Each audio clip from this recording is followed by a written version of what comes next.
Hello, and welcome to episode 167 of Dark and Stormy Book Club. Today we visit with Dr. Tammy Euliano. Enjoy. I'm Ann Dark. I'm Tracy Stormy. And I'm Kathy Knight. And together we are It Was a Dark and Stormy Book Club, a podcast for mystery lovers. Welcome.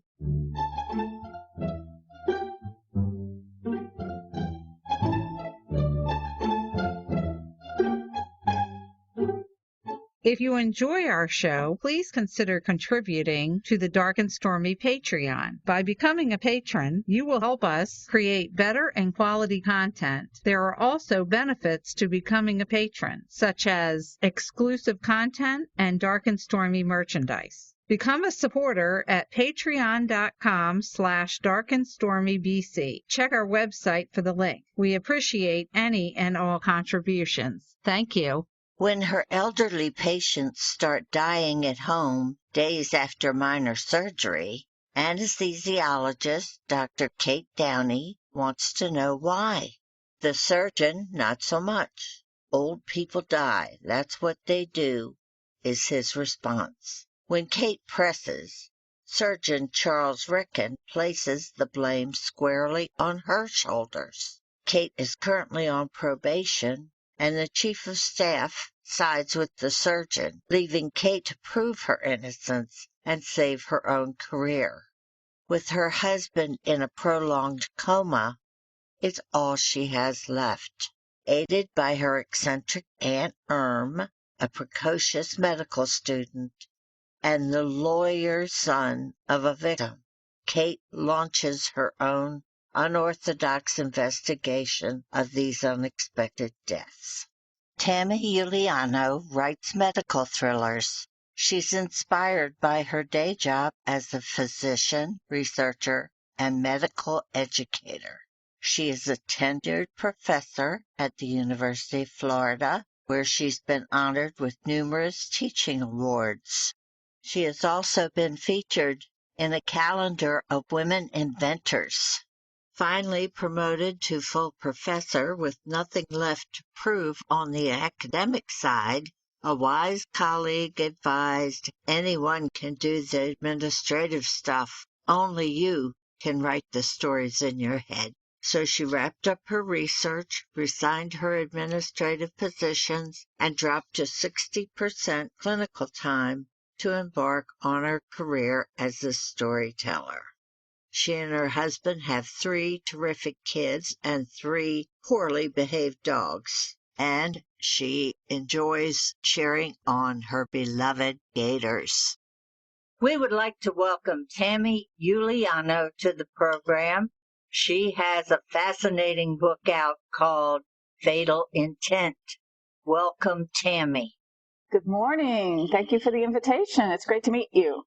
We've read a lot of true crime books that feature doctors and nurses who killed patients. Was Brad or BJ based on an actual doctor or case? He wasn't, no, but like you, I've read about those stories. I was a program director, which means I was in charge of a residency program, and during that time I read a book about a young man who killed people during his residency, and it was absolutely terrifying. It made me pay more attention. But no, BJ is not based on an actual case, but the whole idea that it's possible was a little unsettling to me, so I wanted to write about it. I just recently had a small hospital stay, and I had just finished your book. Oh, no. Bad Looking timing. at everybody sideways.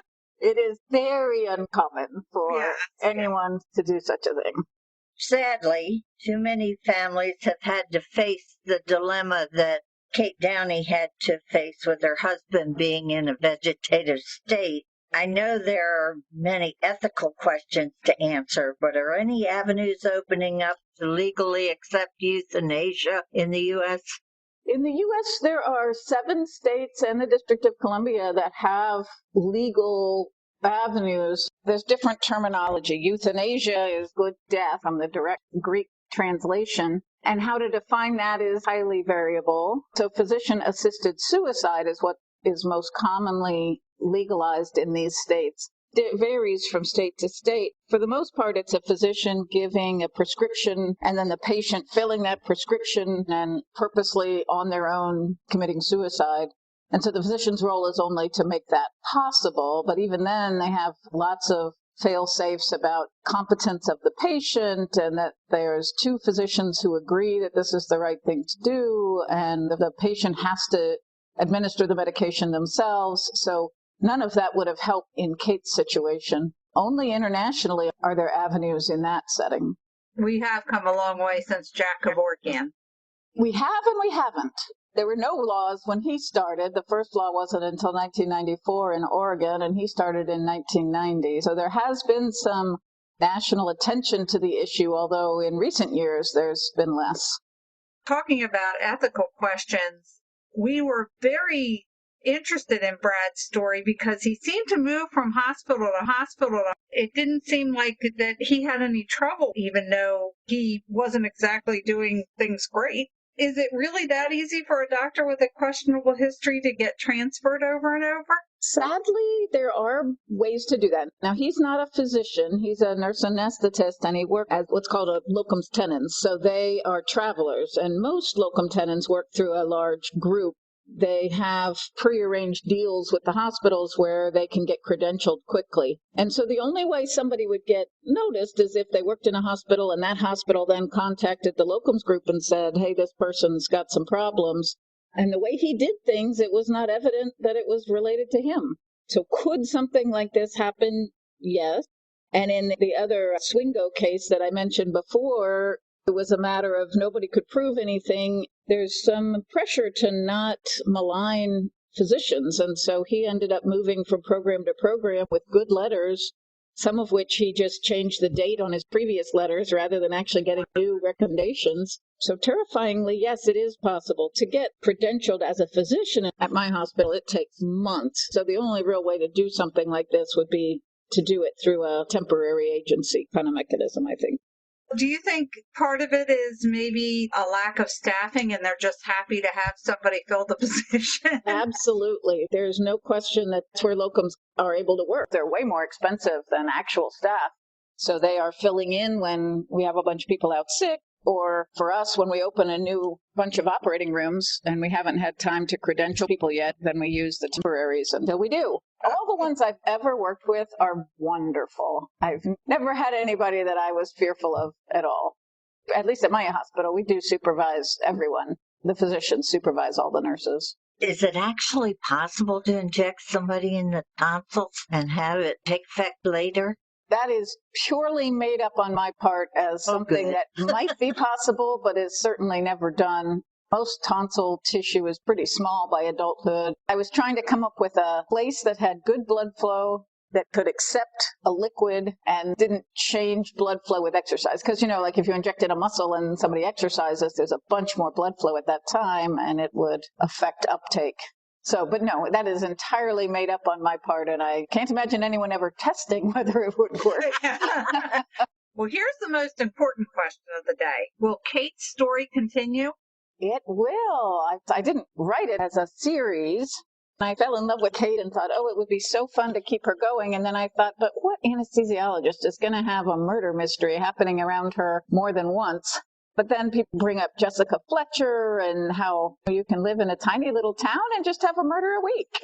It's like the Star Trek, if you're wearing the red shirt, you're the one that's going to die this episode. Exactly. You are definitely filling a need for me because I used to love books like Coma.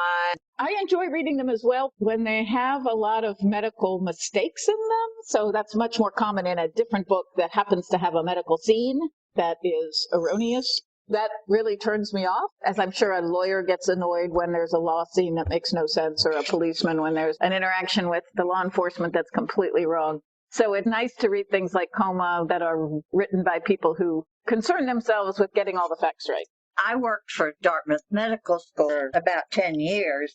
Part of my job was to schedule the M&M conference. Is this something that's done at every hospital? And wouldn't that bring out shady practices? It does. So the M&M is morbidity and mortality. It's a requirement, at least at academic medical centers, that we have those conferences on a regular basis. And the goal is to bring up any cases that didn't go well so that we can point out what errors were made so that nobody else will make the same errors. In this particular scenario, the way anesthesia works is we take care of our patients that day. These are all outpatient procedures, which means they go home that day. We have a nurse who calls them the next day to see how they're feeling usually. That's not even a requirement of our specialty. And then the next time they're seen is maybe the surgeon would have a follow-up appointment a few weeks later to take out stitches or whatever.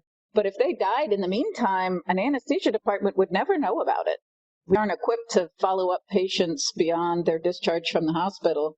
It's very possible for something like this to happen and it not to get picked up in an M&M. The usual things picked up there are events that occur intraoperatively. During the surgery, something bad happens, and those are the things we present. From an anesthesia standpoint, surgically, obviously, they're going to follow their patients through the end of the recovery period, which could be weeks. In major surgery, or at least a week or two. In the resource section on your website, you talk about 92% of Americans think that a living will or advance directive is important, but only 32% have one. Why do you think that is? I really think the problem is having the conversation. I think people are just very ill at ease talking about that with their family. It's a morbid conversation in many people's minds, or they don't understand how to do it, or they think it involves an expensive attorney, and it doesn't need to be any of those things. And the resources that I point people to on the website are just ones I found on the web. And they're really excellent with nice little printouts where they guide the conversation, tell you what question to discuss. I thought they were very impressive. At our hospital, and I think most hospitals now, when you get admitted, they ask you if you have these documents, and if you don't, they give you a little brochure for you to fill out while you're there.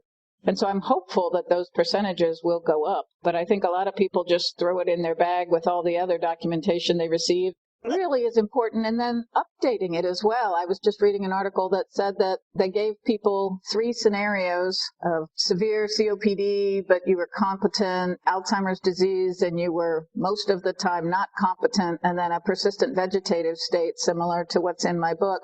And they asked them what they would want, and then they asked them again a year later and again a year later, and their wishes actually changed over that short period of time. And when confronted with the fact that it had changed, the subjects in the study didn't even realize that they had changed their desires.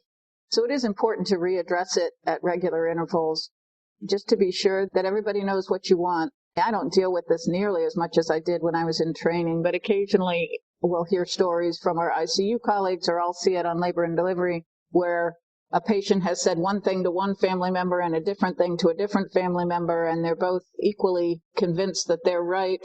Generally, the next of kin, so for many of my patients, it would be their spouse, except that in my particular environment, most of my patients are unmarried, and so it really isn't their spouse, it's their parent, and they have differing views. At least in my situation, a lot of these people are young and haven't considered it. And so it really does become an awful situation for these people to deal with.